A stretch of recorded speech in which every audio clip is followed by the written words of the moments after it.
Hello and welcome to DocTalk, a Podaholics podcast with Dr. Jenna Burton and myself, James Pikeway. And for the next 50 minutes, we are going to jump feet first into the world of medicine and more as Dr. Jenna walks us through some of the things that are on her mind and are on yours. We're going to really dive into the world of sleep. That's twice I've used that dive. But hey, you know what? We're doing it. We're going to talk about sleep and a whole bunch more right here on DocTalk. Let's get to the conversation.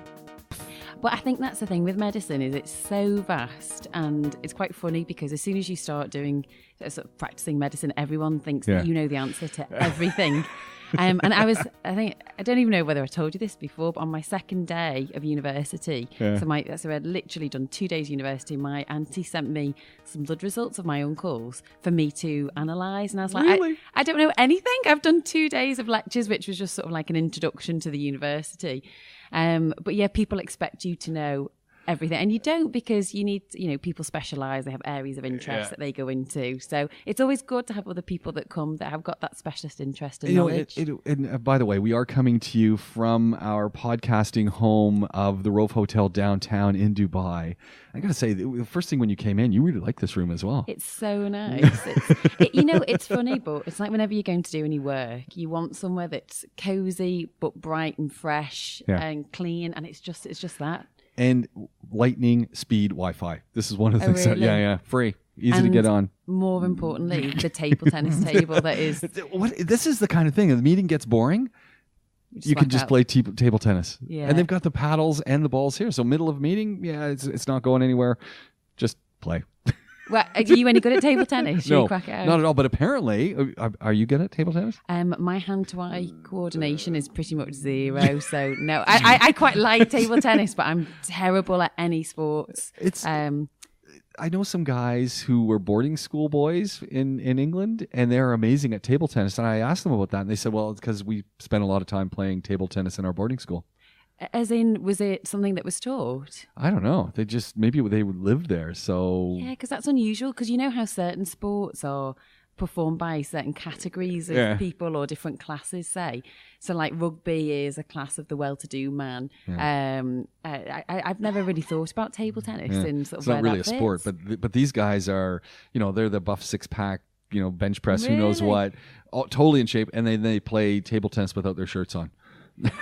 I would not tell professional table tennis players that you don't think it's a sport, James. You might be in some serious trouble. I'm not sure that it, I don't know. If you play it quick enough, I guess you get a decent workout. Yeah. Well, you see those guys like back in the eye-hand coordination is a big one too. So yes, that's why I will not be. But it's funny when you talk about all the different areas of medicine you can study, because you're really interested in trauma.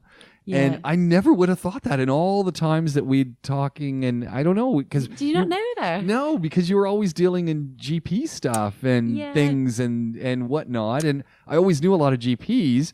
And when we first got introduced with Andrew Thomas, Digital Nexa, and he's the DigiGeekster and the Tech Talk dude. Oh, sorry, I got a lot in there, didn't I? You did. He never mentioned that. Like he just said, Dr. Jenna. I don't think he knew. So, okay. Because my history has always been, I went to Australia and I did emergency medicine. See, I didn't know that. Yeah. And How did that never come up? I don't know. I mean, I've had a relatively eclectic life, because this is my problem in life generally, is that I don't specialise. Like, so, some people will decide they want to focus on one thing.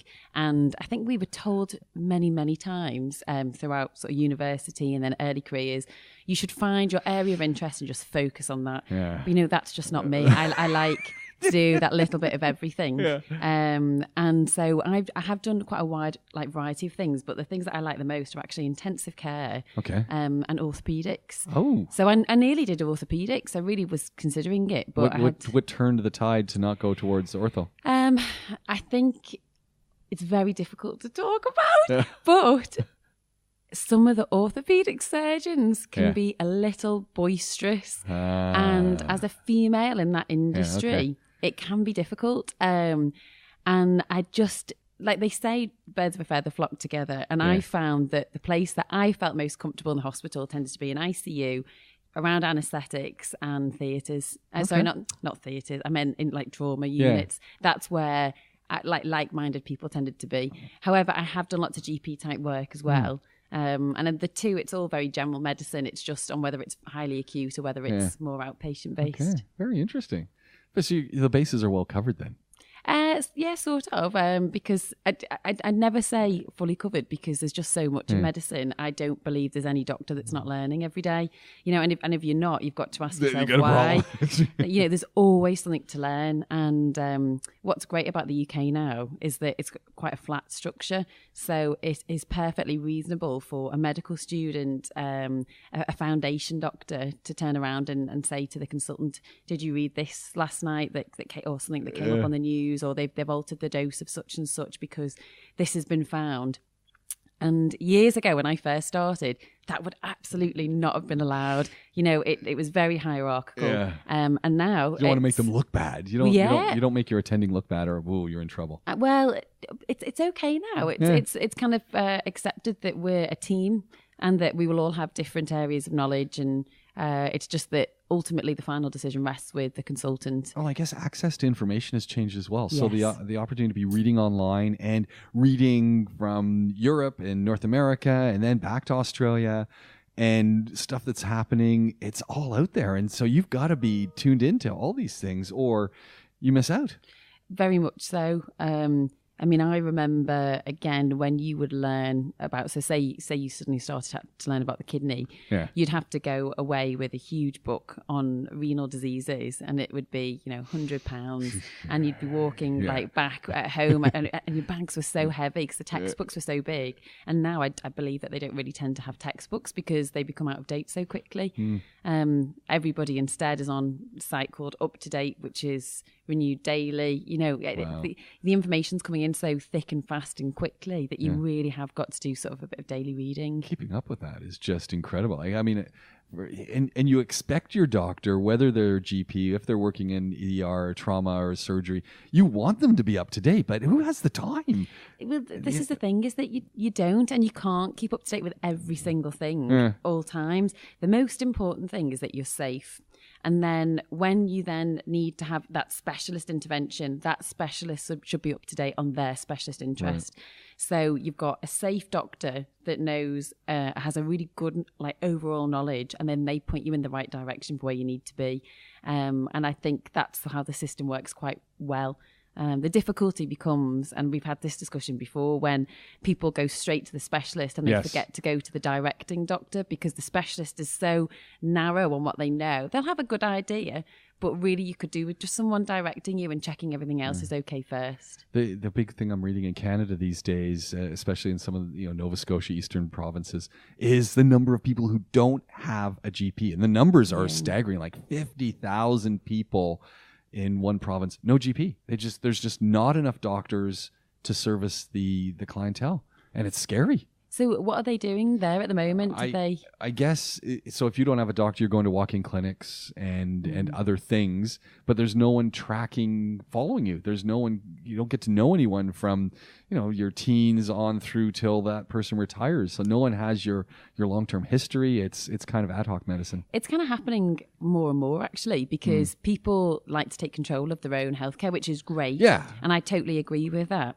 But you want them to be traveling with the entire file so they can dump it on you. And absolutely. And so people think that they are totally up to date with things and they're not necessarily. And so it doesn't give the clinic time or the ability to remind them of when they're due for certain tests, certain investigations, even just well woman checks over 50, really important things. That I need to get one of those.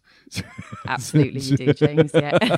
No, it's actually, I was saying that. It's like, man, I'm so busy and school term's coming to an end and there's going to be I said, you know what? I got to go see my ophthalmologist. I should go get a checkup and all these things. I said, I got to do that.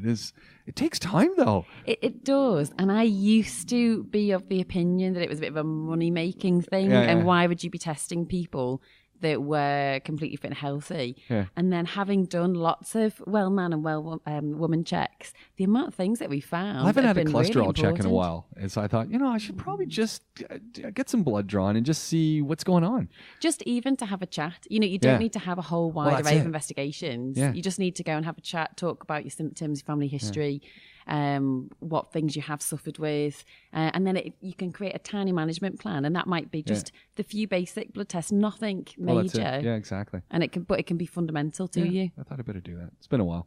Yeah. So that's Get an something to eye put on the check. diary for Yeah. today. Yeah, this afternoon. every day appointment. my wife says, "Have you called?" No, I got to just see what times they're looking like. But and it's not apprehension or anything. It's just I guess got to get around to it. Yeah, it's not easy, and this is why telemedicine's coming in so much as well, because people can't make it to the GP. Yeah. So instead, they're just picking up the phone and using an app to have a quick conversation with somebody. It's almost like medicine on the go now, isn't it? Well, it's almost going back to house calls, right? Yeah. I mean, I think that could really work. I could really get into that again. And I know we got away from house calls, and I think that, and not even house calls, come and visit me at work. That would make it really easy. Again, that definitely is a big thing in Dubai. Yeah. A lot of companies will have either doctors on site, or they'll have companies that are call out to bring somebody to work. I'd like that. My company doesn't do that. Yeah. I really would like that. I think that would make it pretty easy. Lunch hour, make my appointment, go down and have a chat and get things checked up. I honestly think, though, that's the way it's going, because it's trying to, we live in such a fast-paced life, and it's trying to fit in important things like that. And nowadays, employers are realising the importance of making sure that their staff are healthy. Because, I mean, I don't know whether I ever told you this, but I think when we first met, or just before we met, I used to work with companies to try and get their employees fitter and get healthier, and the amount of value in doing that. And if you pay out for a doctor, say, or sort of like a few nursing staff, you get that return easily just on less sick days, happier, more productive staff. So it's a big thing now, isn't it? Wellness in the workplace. Yeah, and it's just figuring out how to make it work. Logistics. Just logistics. One of the things we started talking about before we put on the old recorder was sleep. And when you've got twin boys, my lack of. Oh man, but you don't look tired at all. So thank you, but James, I've got a serious amount of makeup on the go, so my eyes are in my boots. I think anyone that has children, and I'm sure you've been through it as well. My children used to always get sick on a Thursday afternoon. That was kind. And or a Friday morning. I mean, I don't know how many times, and I had one boy who had always got ear infections, and it was without doubt you'd be driving Thursday at 9:00, coming back from somewhere. They'd be sleeping in the back, and you'd start to hear a whimper, and it's like, oh no. And you say, what's going on? He's like, Daddy, my ear. It's like, you're joking. How, where, when, why? Come on. It's inevitable. So, but children, they do get sick a lot. Yeah. They get sick, that disrupts the sleep, the teething, that disrupts the sleep. And having children is... I forgot about teething. Yeah. Oh, that was a long time ago. Yeah. And it goes on for a while. It does. I thought we'd be done like months ago. So my boy's at 18 months, and I really thought we were done with the whole teething thing. And then I kind of looked at the teeth and I thought, no, you don't have everything through yet. Yeah. So we're still going through that, and when it's bad, it's really bad. You got two. Yeah, and are they kick pretty each other off. Are they well timed on things? Are they like to take it in turns. Oh, okay, so, that's really nice. I mean, it is kind, because when they both wake up, it's completely chaotic. It's just madness in the house. But at the same time, that means that there's never really a time that you're sleeping. Yes. If they tag team. And funnily enough, I met yesterday evening with two friends that also have got twins. Dubai's full of twins, aren't they? I know. I think it's the air. Yeah, or the IVF, one or the other. And they were all saying about how sleep deprivation is the thing that gets them the most. And that sleep deprivation just goes on. And and not that I want to throw any water on that there's light at the end of the tunnel, but I mean, I got a 22-year-old, and that 22-year-old, I'm like constantly stressed thinking about things that they're doing and that he's doing because, has he made the right decision? I know he's making his own decisions. And sometimes I like to think that, he's made the right decision, but that might not have been the best right decision, and it's like, and I have no control and I'm losing sleep over it. It's a different, it shifts, doesn't it? Yeah. I suppose, because I can't imagine when my boys are going out and they're going out of a night time and they might come in a little bit later. I mean, how do you sleep in that circumstance? Yeah. How do you actually get yourself off to sleep? Yeah. But I think it's something that loads of people suffer with, because if you're highly stressed at work, people don't sleep. People that are depressed don't sleep. It's amazing the number of people who I meet who are sleep deprived and are just tired, and how that impacts on the way they are at work, their moods, the quality of work they're doing, and the way they solve problems. Because if they're tired and stressed and not, just their minds just aren't functioning necessarily in a linear fashion that allows for decision making to happen in an effective manner. Absolutely, because I actually can't remember the name of this particular hormone, but there was a study that was done to show that as you become more and more sleep deprived, this hormone increases to the same level as somebody that was inebriated, that had been drinking alcohol. And the concern is, I actually lost a friend, it wasn't a close friend, but a gentleman that I knew when I was sort of a younger doctor, who was killed on his drive home from a night shift. Oh, no. And sadly, that is something that's relatively reoccurring because people are so tired and so sleep deprived, they normally haven't slept particularly well in the day, that it shows that they can't manage a vehicle particularly well. And what does that say about the way that they're able to care for their patients too? And it wouldn't be allowed in another industry, and yet we're not careful or strict enough about making sure people get rest periods and sleep. That's a big one, isn't it? In the workplace, in whatever workplace, making sure that you get that rest and talking about it. People, it's sort of, you're talking about how, the boys are keeping you up and this and that. We talk about it, but okay, it's great to know, and it's almost like I said, oh, don't worry, it's going to get worse, or but we don't have any. There's lots of empathy, but okay, so what are we going to do about it? How are we going to accommodate this?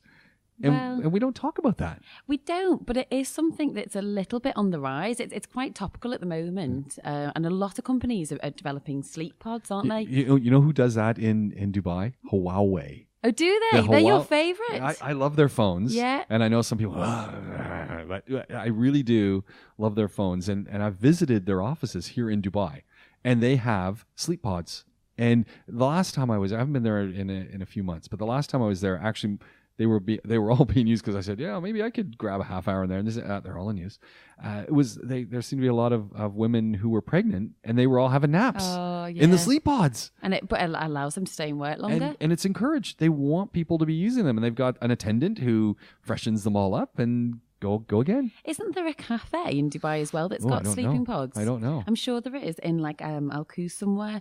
But it is a great idea. So years ago, I went to spend some time in Spain, and I worked as a waitress there. Okay. It's a Spanish restaurant? It was a Spanish restaurant. Yeah. You speak Spanish? A tiny bit. Okay. So at the moment, I'm trying to teach my children Spanish, and they're going to learn the worst Spanish in the world because I can say the odd word here and there.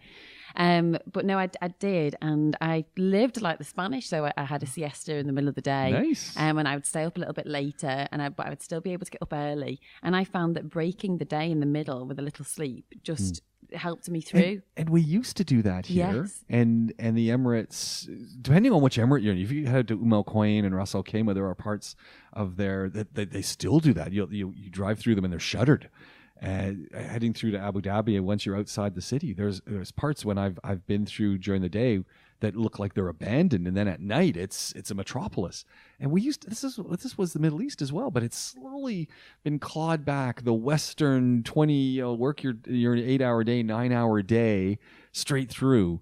And yeah, I think that might have been a mistake. Do you know, when you're talking then, I can feel like this surge inside me, because more recently I feel exceptionally strongly that humans are just going against how we're meant to function. And I'm not saying that everybody is meant to function on sort of waking up at 9 o'clock, going to bed for a few hours at 1 o'clock.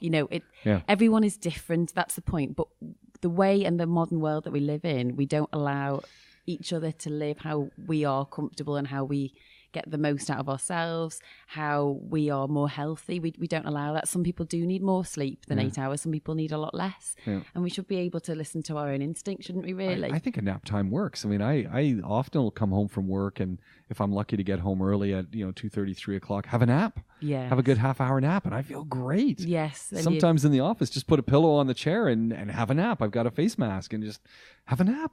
And no one seems to care. Do you get embarrassed when students arrive and your hair's all sort of skewed at the back? They just kind of they just roll with it. That's good, as long as they're cool. It's colleagues, say, "What are you doing? Having a nap in there?" It's like, yeah. It's like, okay. It's like, wow. Well, that's it. It's frowned upon, but then I bet you or potentially could be more productive in that afternoon. I think you're. What I usually find, and a lot of people, you're just kind of hitting that low. So it's Ramadan now, so obviously you're not going to make, you're not going to have your hit of water or whatever thing at that period of the day. But in a normal non-Ramadan working situation, I think two things I find happening: people are just grossly dehydrated inside buildings. And B, once they sort of hit that low part of their day, when they just need to close their eyes and just rejuvenate a little bit. But people, like you said, it's kind of frowned upon, and it's like, oh, it's weakness. Yeah, and power through. And it's kind of like more accepted for people that are observing Ramadan, and I totally agree with that. But I also think sometimes Ramadan can be tough for people that aren't used to it. So effectively, if you're working in an office that's observing Ramadan, then that is people that have not spent many years getting used to not eating, drinking during the day, and you follow those rules as you should, to be respectful to everybody around you. But at the same time, that's tough. Yeah. And they could probably do with taking that rest period as well. Yeah, for sure. Yeah, because it's a long day. I think just to observe it, and that's where I often see a little bit of the frustration hit in with people, especially near the end of the fast, where you've got and it's there's lots going on physiologically and mentally, and that last hour, it's kind of the time you don't want to be on the road. Well, that's it. It's when you become exceptionally hypoglycemic, so all your blood sugars drop, and you become like very irritable and angry. But interestingly, when you have been starved of sugar for a while, you also become like your predator instinct kicks in a bit more. Oh, okay. You heard this? No. So your pupils constrict so that you're more focused and you're looking more straight ahead. You become you're able to sort of work faster. So after you've got through that initial period of feeling a little bit lethargic, you actually get a surge of energy and adrenaline. Wow. And it's from years ago where you then need to go out and try and find food. So some people say they feel almost euphoric when they reach that state. Yeah. Okay. And it's the body's mechanism to try and get them to go out and get something to eat. So you've got to get through the grouchy period and the lethargic period. But then once you get through that, and it's normally when you start to burn fat as well, you start to use your fat as energy, you become like really euphoric, great. I've fasted before, and I have to say it's quite a nice feeling. Oh yeah. And I think over the holy month, it is really it's really impressive to see how people change and just adapt and develop and take on, in some senses, both a healthier physical and psychological environment. I think it's really interesting. Doesn't it show you though how greedy and indulgent we are generally? It is, yeah. If that's how people can live and survive. Well, I think there's going back to the sleep. In the case of if you work for the federal government, you've got a 5-hour work day.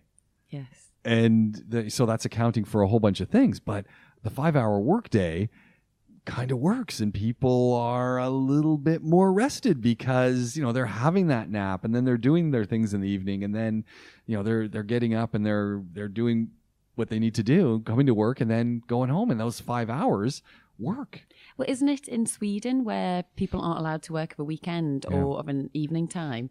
Makes sense. Yeah. So I'm in the middle of doing this, doing a master's in health policy. Okay. And we had to do something about leadership. And they were explaining about how now a lot of companies, again, are realising that to have healthy staff that have had time to switch their minds off from work and have time with their children, and to be happier individuals generally, have time to go to the gym, are more productive for the time that they are in the workplace. And that there was this lady that was disciplined because she was answering emails of an evening time. Good. And she was called into the office and said, "We don't do that here. Wow. We don't want you to make people feel guilty." And so she was sent away and told whatever she does, she's not to open a laptop of night time. Okay. How nice is that? Yeah, though? I think that's really nice, because how many often do you, or how many emails or calls or things do you get outside of those hours? And I guess there's situations where you need that, but for the most part, you don't. But it's wearing us down. Yeah. Like you can see, and you get tired. You get tired, and also when I go into a shift, say in A&E, all you can see on the board is mental health, suicidalisation, mental health. And it's because we're not, I don't believe anyway, that we're meant to live in such a stressful existence. And sometimes we've got to take it upon ourselves as well to look after ourselves. And it's just go, go, go, go, go, go, go, go. Yes. Go. A little bit of downtime. I mean, I track my sleep. I mean, I look at this tracker that I've got, and I think there's a window for when you're rolling around and whatever. But I mean, I'm not getting enough sleep, and I get a lot of sleep, and I'm not getting enough according to the trackers that I'm using. I'm getting like 6.5, 7 hours Really? if I'm lucky. 5:45 seems to be the average hours of sleep, and it's like, how is that? How can you live off that? And amount? are you feeling tired? There are times when it's just, and probably, professor complaining. It's, when you're in the grading season, there, I feel a little bit more worn down. But there are times, I'll wake up and it's like, oh, I didn't sleep well. I could stay in bed for another hour or two. Yeah, but you've got to get up because it's time to go into work. Yeah, you got to get up and do your stuff and get breakfast ready and get lunches ready, and there you go. And you're expected to perform and be at the meetings and be there. Not just in body, but in mind. Yeah. I mean, I wonder years and years ago when we were cavemen how much sleep they used to get. I wonder. They kind of got that much because it would have been a bit chilly. I don't know. I think they probably got a lot of sleep. Sleep whenever you just need a nap. I'm thinking, go hunting, have a nap. It would be quite curious, actually, to sort of research. I'm sure there is some research out there. That's the one thing I never hear them talk about. We hear what they ate, what kind of tools they might have had. No one ever talks about their sleep habits. Maybe we just don't know. But no, I've never heard anyone hypothesize that. Well, I suppose it'd be quite difficult for them to sort of prove how much sleep they had. Yeah, I'm sure there's very little evidence. But I'd find that fascinating just to know because like they believe, don't they, that years and years ago they did do things how as humans we were meant to. So they could run ultra marathons, they felt, and they were able to hunt. And people that can live now probably wouldn't have survived then, Yeah. And I'd be so curious to know how many hours they did sleep because isn't it like an arbitrary figure they feel that 8 hours of sleep? Yeah, I wonder if sunrise, sunset. I know so many people who when you meet folks who are out in the wilderness or whatever they're doing, camping and that, a lot of times people, sun goes down, okay, dinner, and it's time to go to bed. Sunrise, it's time to get up, and it's governed by that system, which that's not so bad. It isn't, but what if you live near one of the poles? You're done for. Yeah, in winter you hibernate. You're done for. Can you imagine? I couldn't do it. No, absolutely not. I can't do the dark. I can't do the dark. Seasonal adaptation disorder. I think when I lived in Canada, I'm sure that I had that. I used to always. I need a light. A lot of people say that in England. Actually, it's quite a big thing. It's SAD syndrome, don't they? I don't know how you prove that, but I just felt like I needed. I just felt. Ugh. I don't know. You say you can't prove it, you can't. But from taking a decent history from somebody, you can actually elicit whether it's that basically they've just had too much winter and they're ready for a bit of sunshine. And you really notice it. It suddenly it's sunny out and the people at the terraces and the restaurants, they're all happy. People are happy. And then it rains for a week and it's like, ugh. Yeah. Although, have you not found though, living in Dubai, that sometimes when it's raining, you get a little bit excited? Yeah, I do. Yeah, I do, because I definitely say I was someone that sort of verges on the SAD syndrome as well. So in the UK, we call it seasonal affective disorder. And it's just when you haven't seen enough sun and you've been in the winter and the dark nights are drawing sort of at 4 or 5 o'clock, people start to get themselves a bit down. Yeah. But funnily enough, now that I've been in Dubai a lot more, I quite like those cozy nights. And when you go back to England in the Christmas time and it's like, oh gosh, it's dark at 5 o'clock and it's quite cozy. And you sort of start to appreciate things you've never had before. Yeah, for sure. One of the things that's on our list, we've talked a little bit about this, and there was a great article that I'd read by someone it's Jessica Henning actually, and it's talking about eating disorders. And this is sort of "You Are Worthy of Love" is the title of this, and she basically wrote herself a letter. She says, I wish that I had this letter. She wrote it to her teenage self, sort of a guidebook on how to think of body image and think of all of these things that go together, because there are so, I find it really odd when we talk eating disorders because it's so well documented. There are so many people talking about it. There are songs, there are pop stars, there are just, normal everyday people. Yet it still happens so much, and it's so prevalent with our teenagers, boys and girls, who have serious eating disorders that are really affecting them. It is, and I guess it's one of many coping strategies that people have to live in, as we've talked about today, this sort of stressful modern day world. So some people will turn to alcohol, some people will turn to drugs, some other people turn to the manipulation of food. Yeah. So, you know, we always think of an eating disorder as somebody that is, starving themselves, but that's just scraping the surface. Anorexia is a form of eating disorder, but there's also people that will binge only at night time. There are people that will binge throughout the day. There are people that will binge and vomit. There are people that will binge and spit out food. You know, there's a whole array of different things. And then there's a cyclic anorexia with bulimia, where they will starve themselves for a while and then they will be bulimic for a bit. So they will eat and then they will purge and then they'll be anorexic for a while. So, and it's a very chaotic way of living. Yeah. And sadly, it is becoming incredibly common. Because food is something that's so readily available, and it's a very easy way to try and take control back in your life, is to use food to do that. And especially in, I want to say, like, people that are high achievers, because they might feel they're not necessarily around the alcohol, the drugs quite as much. So food becomes like a really ready thing for them to go to. And a lot of it is about trying to disappear, which... I don't think it's always, a lot of people don't always get that. But with anorexia, effectively, you are trying to disappear because you don't want to be seen. You don't want your flaws to be seen, or your bad bits. And the same for bulimia, actually, or binging, is that being there lost within food, you know, you get a massive surge of blood sugar, you get quite lightheaded. And whilst you are eating, it's almost like you go inside yourself whilst you're eating, and it's just like an escape mechanism. So if you suspect maybe a friend or a family member is in one of these cycles, or is just having some of these, some version of an eating disorder, how do we deal with that? It's so hard. Everybody asks me this question. Like there's no magic trigger here, and everyone's different. But I just find it so worrisome, and it worrisome in the fact that you like to think that you could do something, but maybe you can't, and it's like you're sort of got a ringside seat watching things happen if you clue into it. Yeah, I mean, you've definitely got to try, but you have to be so gentle about it, and I think this is the part that most people really struggle with.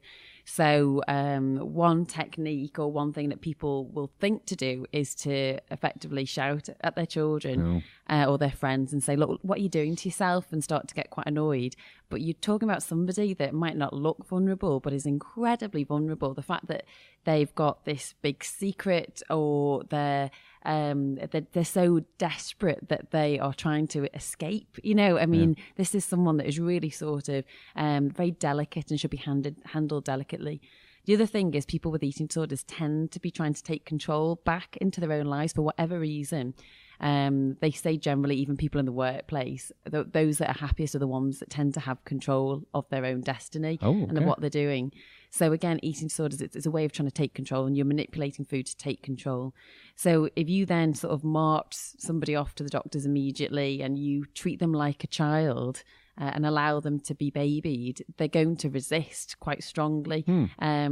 Not everybody. I'm saying this as a very general rule, and which is again the problem, right? It's easy to paint when we talk about eating disorders, and there's body image things. I mean, it's such a wide area of study. Yeah. It's easy to paint with a paint roller here and really miss out on some of the nuance. Well, exactly, because you could look at somebody and they don't look like somebody with an eating disorder, but yet they could be very controlling, very regimented about their food.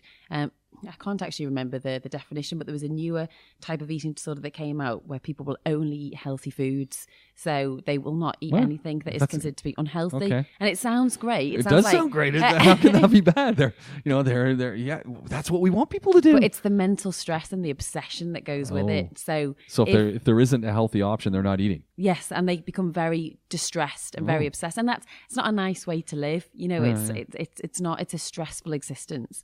But the main I wonder how many people have those issues, because I mean that's become the thing now, right? It's eating organic, eating, the list goes on. It's not helping, James. Like, we talked about social media, just media generally. I, as a child, I never bought women's magazines because they would have, even like the lovely Princess Diana, who was a real idol to me, they would have circled a patch of cellulite on her leg, which every normal person after a certain age is going to have. And it's not even about fat. It's about sort of the skin as well and the membranes. It's a bit more complicated. Different women this will happen to them differently. Yes. And it's also... these days, more so than just about being skinny, it's about looking like very lean, so very muscular, but with very low body fat. Yeah, good luck. Not everyone. I know, but I mean, maybe I don't know what the percentage is. I looking around, and looking at gyms, and I frequent a gym at fortunately where I work, which is great. But you see the different people who come in there. I don't know, 4%, 5% might have that kind of a body type, and the rest of the people I kind of look around and say, pretty normal. And if they're trying to be that lean, muscular, the person who's on the front of fitness magazines, good luck. I don't think they can ever get there. Well, did I ever tell you about, I did a blog ages ago called Anorexia to Arm Curl, and it was about trying to compare the eating disorder world. Where's your blog site? Where do we find? Are you still blogging online? Yeah, no, I still do. So it's Dr. Jenna or Dr. Jenna Burton, and it's on like Twitter, Facebook, Instagram. But a few years ago, I think it was back in end of 2015, 2016. Scroll back. You have to scroll right back. Although it's on my website. Maybe same place, Dr. Jenna Burton. Yes, okay. Yeah, everything's the same. So go check it out, because this is a great resource, and you post up lots of cool stuff. More before, but maybe it's because you're busy. But there's still stuff going up, because I still see things happening on Insta. It's definitely a lot less active than it was, but my time has sort of diminished somewhat greatly. And of a night time when I was maybe still quite active, I'm done for. Yeah.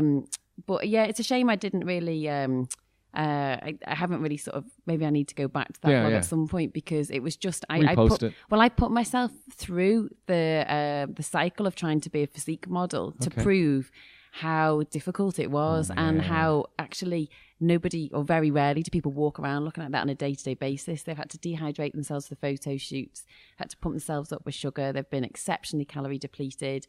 It's a whole lifestyle involvement, and you miss out on so much life in the process. You look good in the pictures, but that's it. But that's it. Like I felt nice at the time, but it was just so hard. Like I couldn't even. One night I got in, I couldn't even talk to my husband because I was so tired and hungry, and I just said, James, I can't have this conversation until I've had something to eat.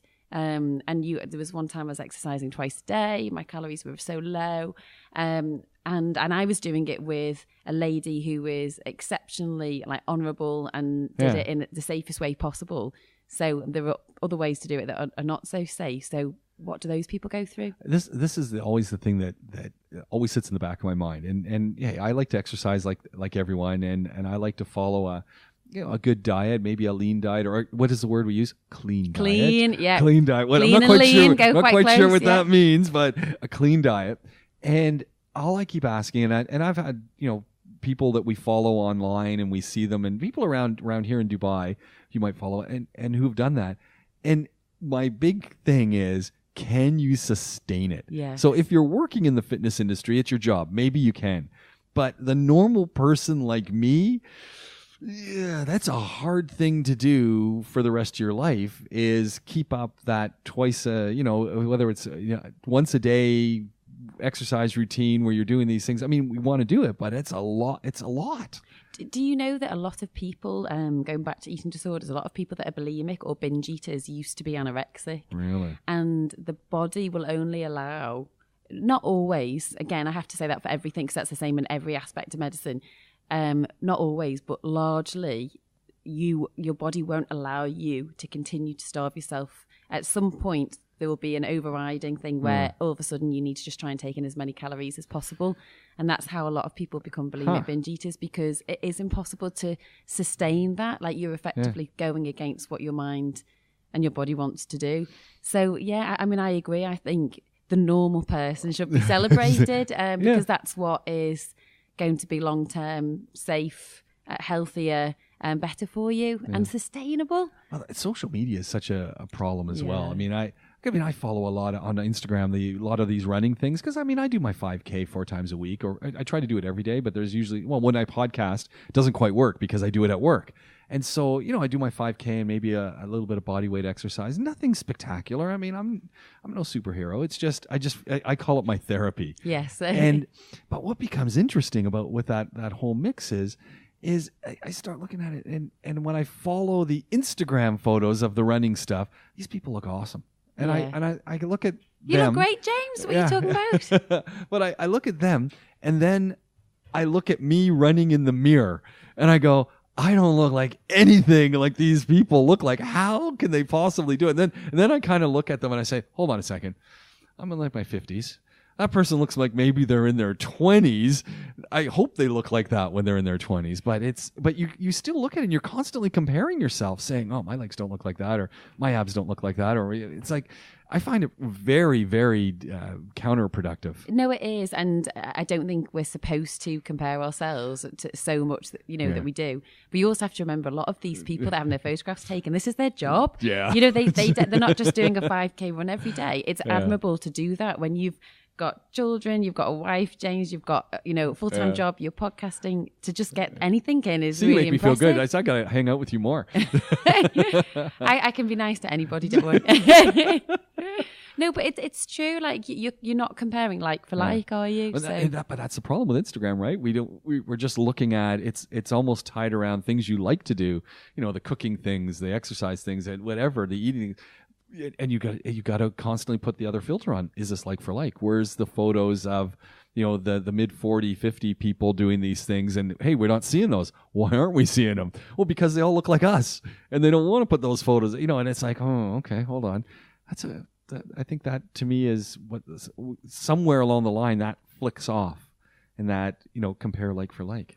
And I think as well, you always have to remember, and it's what I always think, is that everyone has their beef. So you can look at somebody that you think, and this is for everybody, like you can look at somebody that you think is perfect, but everyone has got their beef. Yeah. And it's true, like nobody's life's perfect, and I hope people are happy, but as long as you're happy, that should be all that matters. That's Gary Vee, right? That's Gary Vaynerchuk. That's his. You ever watch any? No. Well, you could follow him on LinkedIn or Instagram. Will he make me feel good? Yeah, he will. Okay, great. But he swears a little bit, so just make sure the boys aren't listening. If you're listening to an uncensored one, he drops F-bombs pretty much every sentence. They'll learn those words from my family at home, so don't worry. I had that with my boys at one point when my in-laws would come over, and they there are days they truck like a truck driver, and they left, and then one day the dog's out barking in the yard, and the little boy, they're like 4 little boys out there, and I hear him shouting at the top of his lungs with a few F-bombs in there for the dog. No way. Yeah, the dog, and my wife and I both stopped and said, "Did you hear what I got?" And then he did it again. And we said, come in. I was like, "What are you saying?" So, well, that's how Grandma says it. It's so hard because it's quite funny as well, but you don't want to laugh. You don't want to laugh. It's like, yeah, but you don't use those words, even though Grandma might use those words. You don't use those words. Oh, okay. My mum used to always warn me. So my mum and dad don't swear, but some of my mum's family do. And she'd take me aside and she'd be like, "Now, Jenna, you're going to hear some words. I don't want you to repeat them." Yeah. And every time, like we went a lot when I was younger, but every single time we got the warning. Yeah, it was like... So, but back to the exercise. So, what's your kind of exercise routine working now? You got the 2 boys, you're working, you got the husband, you got your podcasting and doing a million things. So, what's your routine? I vary. So, I've started doing a little bit of CrossFit. But are you still sticking to it? Yeah, no, I like it. I haven't been as much recently because I've been in the UK. So, my gym doesn't have CrossFit in the UK. But you have a gym in the UK that you're going to too. Yeah. Okay. So yeah, I've got to cover all bases. And in fact, the lady who I absolutely adore, my trainer back in the UK, she gives me a program to follow as well in Dubai. Nice. So currently, I asked for this month. I really fancy just sort of doing a few more weights and like really trying to build up resistance training. I really have grown to like totally love the weights. Actually, It makes you feel quite powerful when you're lifting weights. Yeah. So I'm doing that more so this month, and then probably next month I'll get back into doing a mixture between. I normally do a mixture between sort of 2 sessions a week weights, and then a mixture of CrossFit and Muay Thai boxing. Okay. I'm a tomboy at heart. You said before you were surprised that I like trauma. I'm a proper tomboy. I just like glittery things as well. Yeah. Where do you fit all this in? It's hard. Yeah. This is why I feel knackered. which is look it. which is the other challenge we. It's not a problem necessarily, but it's a challenge we face is that we've got all these things we want to do. Oh, I know. And we need to have some downtime. I know. That's the point. Is not getting enough downtime. However, but downtime doesn't mean you're sleeping. It just means downtime. But downtime at the moment for me is I've just discovered I've gone back to watch the first series of Game of Thrones. I never watched it. And I've decided that I don't need a social life for the next few weeks because I'm just really enjoying watching it. I've never watched any Game of Thrones either. So my wife's a little bit on me about this because she used to watch it. And then I stopped doing the radio show. And she's going, but that's when I used to watch Game of Thrones. And now you're home. And she says, I haven't watched any Game of Thrones because you're home and you haven't watched Game of Thrones. So I said, well, maybe we just need to, binge watch a little bit. I'll catch up and we'll go. Or just start again and just start fresh. And that's what my James has done because obviously I'm married to James and he was in the same sort of position, whereas he'd watched a bit. So he's gone back to the beginning and he's watching it with me. So he's totally hooked again. I'm totally hooked. And it's quite a stressful watch, actually. I wouldn't say it's particularly downtime, but it's addictive. And that's what we do to chill out. Game of Thrones, a stressful watch. Yes. Yeah, okay. Yeah. Just watch one episode and you'll understand what I mean. There's a lot of blood and other stuff. Yeah. Luckily, I'm not too squeamish. So. Yeah. Oh, man. Well, that's good. I mean, downtime is the key. I mean, if a patient came in to see me, I wouldn't be recommending television as downtime. It should be doing things like reading a book, going to the gym, going for a walk, just something that you just really enjoy doing. Something you really enjoy doing. How's your soft drink stuff going? I know you. I've got a Diet Coke in my bag. Is that what you mean? I don't know, because you've had some issues with soft drinks over the years. It's a problem, James. That's what you said. No, it really is. I mean, I've met a few people that've got the same thing. So I'm totally addicted to carbonated caffeine. Don't drink tea, don't drink coffee. I drink water or I drink Diet Coke. And I used to drink Diet Red Bull, and I'll occasionally let myself have that. Is there such thing as Diet Red Bull? Yeah, I mean, it's so bad. It's so bad for you. Like, hey, hats off to the Red Bull guys. I like the stuff they do, but it's so tasty. I don't like the taste of Red Bull at all. It's so tasty. Really. I love it. Glenn Powers over there with probably got a Red Bull somewhere. He has. He's just hidden it in his pocket. He's hiding it. I've got a Diet Coke here. I wouldn't worry. I mean, like as I say, I'm looking at you now enviously. But I'm allowed one a day now. It's a self-inflicted rule. What were you doing in the soft drink market before? Put it this way, I would go You're in. holding a hand. You've got 10 fingers. You're going, and you're putting maybe with another 5 over there. So I would go into work, and funnily enough, in the A&E department I work in back at home, they've all got addictions to Diet Coke, and I find it really interesting that they do. But I was hiding them. So I would have a separate bag that I would hide because I didn't want people to know how many I was having. And I actually don't even know how many. But a dozen? It was a lot. Did you hit a dozen? I don't think so. I'd like to think not. Who knows? Half a dozen? 6? Definitely 6 was in there. I think maybe a bit more, yeah. Diet, though. Yeah, but that's sometimes they that's consider got worse. Got some other stuff in there. It's got lots of aspartame, sweeteners, and what's stupid is I'm so funny about having sweeteners in anything I eat, and yet I will allow myself to have it in a Diet Coke. Interesting, isn't it? Yeah, I will never let my boys drink them as far as I can until they're old and they tell me what to do. You know what? And we did that with our boys, and to this day, we would go places and hey, look, we didn't hide them from McDonald's and that. They would obviously have a Happy Meals or whatever meals. But to this day, when they have the option of a soda or water, and they say, well, it comes with it, and says, yeah, I'll just have water. My boys they'll just say, I'll just have water. That's so good. Yeah. And they'll have the occasional soft drink, but very rarely. I mean, my youngest, never. He just doesn't like it. And my oldest, he'll have occasional Coke, but otherwise, one. And it might be in a week. And then otherwise, I'll just have water. That's so funny because when I was little, I used to just drink water. Yeah. And I think other parents used to think it was really odd because they'd say, do you want some orange juice or apple juice or do you want some pop? And I'd be like, no, I just want water.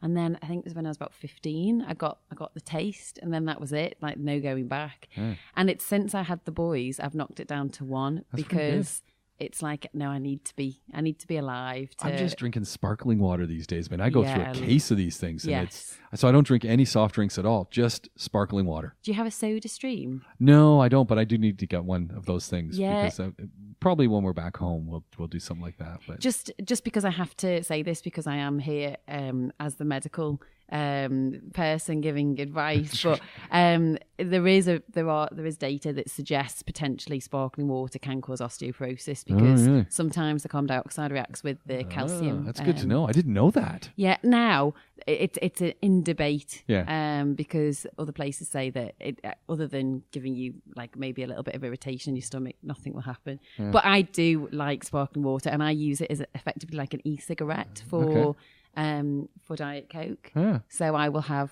a sparkling water in place of it, and it's got to be better than Diet Coke anyway.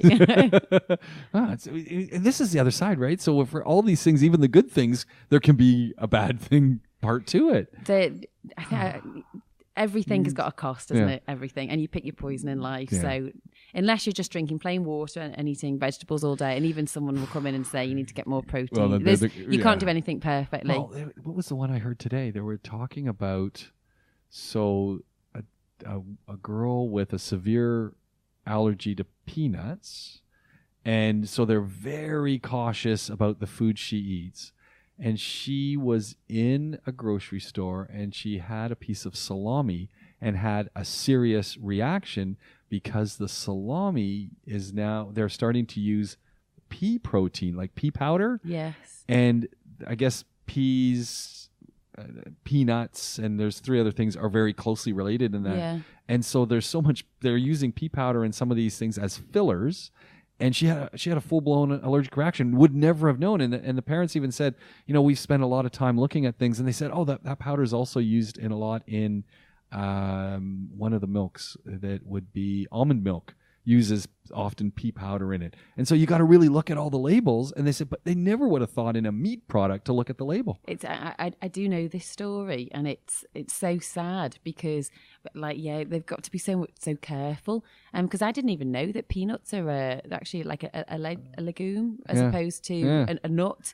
And therefore, there is cross-contamination. A lot of people that are allergic to peanuts, can be allergic to chickpeas. When did these peanut allergies actually start? Because I remember going to school, high school, and I'm not that old, but I took peanut butter and jelly or peanut butter and honey or peanut butter and banana sandwiches every day. Like, all I ate was peanut butter. But allergies generally are on the rise, aren't they? Yeah. Along with asthma, and it's because of too much sterilisation, Alka-Gel everywhere you go. The more exposed you are to germs and bacteria when you're younger, the less likely you are to have allergies. Yeah, there we go. My brother used to always have me face in the mud, so that's probably why. Why you can eat your peanut butter sandwiches. All right, Jenna. We're gonna wrap things up for now. Where do we want to go next time? Are we gonna meet next week? Oh, I'm up for it, James. Cool. So what do we? We'll talk. Anything on your mind at this point that you're saying? Well, you're keen to talk about cosmetics. Yeah. So, okay, let's do a whole show. Go down that road. Did you have a friend you wanted to try bring with you? I can do. Yeah. Do you want to try that? Shall we? Yeah, Let's do it. Let's do it. We'll talk cosmetics, everything and anything about cosmetics, A to Z. Let's do the full gamut, a whole hour. Or more. We'll see where it goes. All right. Thanks very much. Do it all again really soon. Dr. Jenna, DocTalk.